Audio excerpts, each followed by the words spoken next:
Чем холоднее климат, тем теплее люди. Так отзывается о коме беженец из Донецка, а ныне гражданин Российской Федерации Андрей Рябикин. Он вместе с женой и 3 детьми был вынужден оставить родной город. Сегодня бывший дончанин живет и работает в Воркуте. О том, как события 2014 года перевернули жизнь счастливой семьи, расскажет Ксения Мишарина.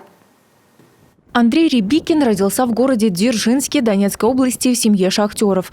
Окончил Донецкий национальный технический университет и связал свою жизнь с угольной промышленностью. Женился, в семье появилось 3 детей. И все было хорошо до событий 2014 года. Многодетный отец рассказывает, что им пришлось пережить за это время, а потому проведение специальной военной операции поддерживает полностью.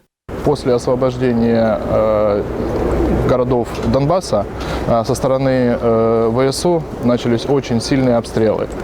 То есть просто города равнялись лицом земли. Физически там находиться было невозможно. То есть вся инфраструктура разбивалась, разбивались дома.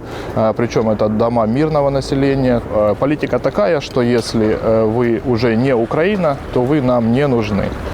Живя на Украине, дончанин работал сначала на государственных, а затем на частных предприятиях угольной, химической и целлюлозно-бумажной промышленности.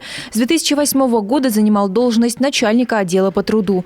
Такая вакансия появилась и в Воркуте. Мужчина признается, трудовое законодательство в России отличается, поэтому ему пришлось многому научиться. Воркутауголь предложила мне работу по профилю, по образованию, по моему опыту.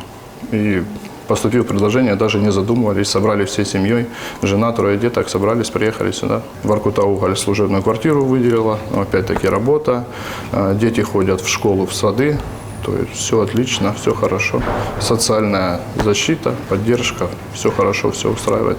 Чем холоднее климат, тем теплее люди, отмечает Андрей Рябикин. Беженцев из Донецка в Воркуте приняли как родных. На вопрос, планируют ли вернуться в Донецк, отвечает отрицательно. Ведь семья уже всем сердцем успела полюбить северный город. А особая радость для родителей в том, что здесь счастливы их дети. Ксения Мишарина, Ирина Шумихина, Кирилл Нифонтов, телеканал Юрган, Воркута.